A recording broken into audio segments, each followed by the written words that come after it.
Hello everyone, Rurikhan here coming at you with an interview from E3 2013. This interview was made possible exclusively due to the fact that the game station allowed me to follow one of their camera crews around the show floor, thus granting me access to a lot of exclusive content that I would not have been able to obtain otherwise. And not only that, but they also gave me the footage that their film crews shot on site so that I would have the best possible quality of footage to upload onto my channel. Today's interview is about Transistor from Supergiant Games. My name is Greg Kasavin, and I'm creative director at Supergiant Games, and we're working on Transistor.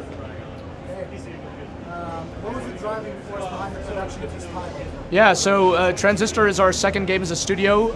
Our first game is called Bastion, and that was our attempt to make a game. You know, we say we want to make games that spark your imagination like the games you played as a kid. That's kind of our mission, and thankfully it was very well received overall and put us in a position to be able to make another game on our own terms. And you know, Bastion was kind of our take on the fantasy genre, this weird kind of frontier fantasy world, and we wanted to see if we could create a whole new world from scratch with Transistor, and this time with a science fiction bent, and at the same time explore in a more kind of strategic direction for the moment-to-moment gameplay. We found that the action RPG genre was kind of full of opportunity to do stuff that hadn't really been done before, even though it's like a great and rich genre, and even after working on Bastion, we found that there was a lot more room to explore there.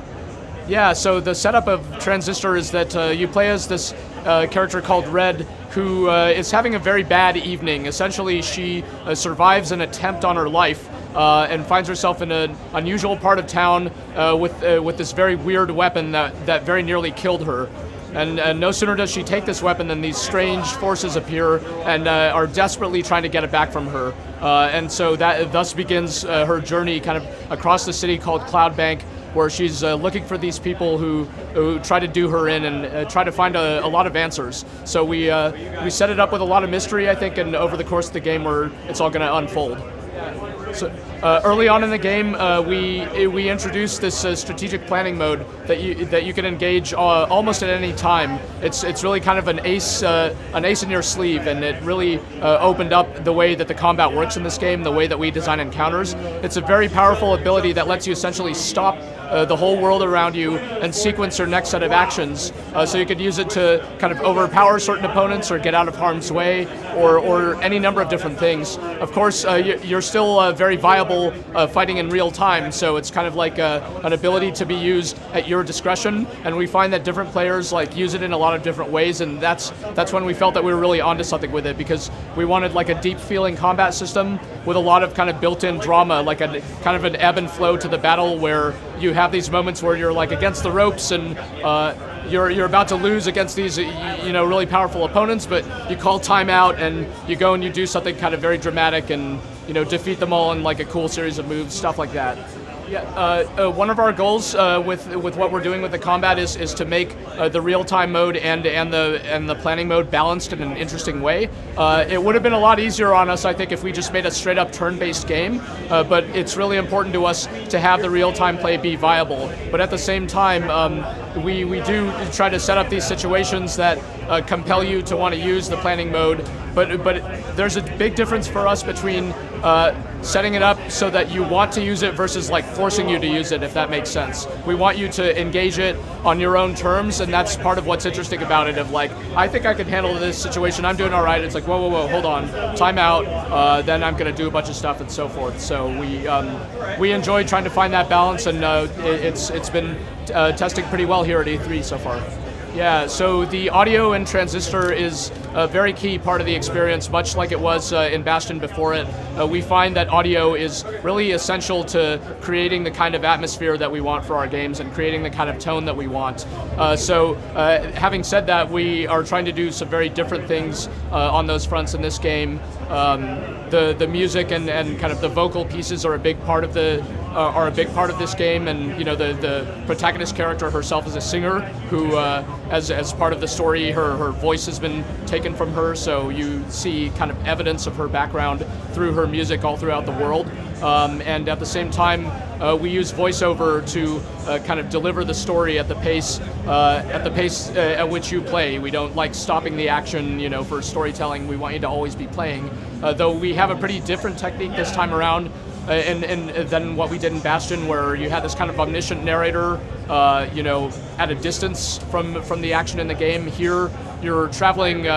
You have this unusual weapon, and there's a voice coming from within it, and it's a voice of a character who has a relationship with the protagonist, and he's kind of piecing together all these mysteries as you go along. So it's a pretty different narrative mode for us, and we hope people find it very interesting.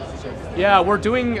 We want to do a lot of interesting stuff with music, and one of the first examples is we have like a pretty. We're very excited about it. This kind of modal change when you engage the planning mode.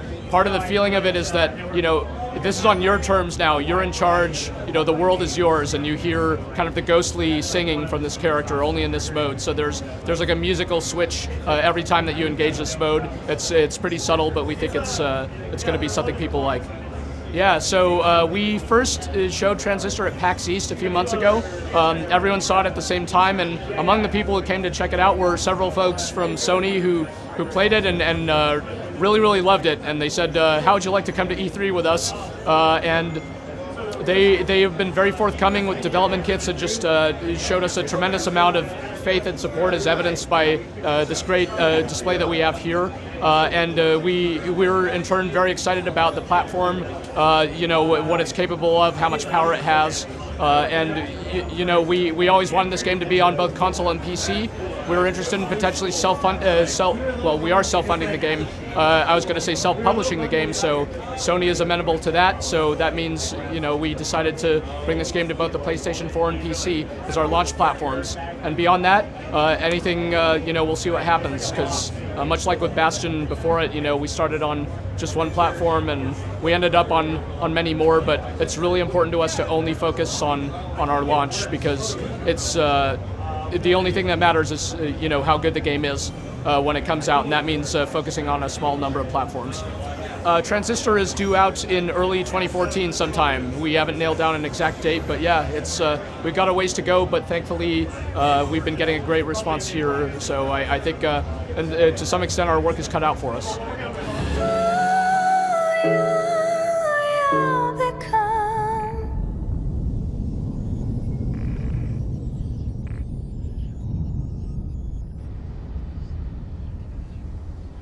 And I hope you guys enjoyed this interview. Supergiant Games was actually kind enough to provide me with 5 copies of Bastion to give away for this particular interview. And for your chance to win one of these copies, all you got to do is, number one, you got to have a Twitter account. Those are free, so come on, people. It's just you register on Twitter or whatever. And you need to follow me on Twitter, because I'm going to be giving out the prizes via a Twitter direct message. And you have to be following me in order for me to be able to send you a message. And once you have a Twitter account and you're following me, all you got to do is tweet at Supergiant Games, at Rurikhan, #Transistor, and say what you like the most about Transistor. In case you guys have any questions or something, there's going to be an example of what your tweet should look like in the description of the video below. And yeah, that's that. I hope you guys enjoyed the interview, and I'll see you guys in the next one.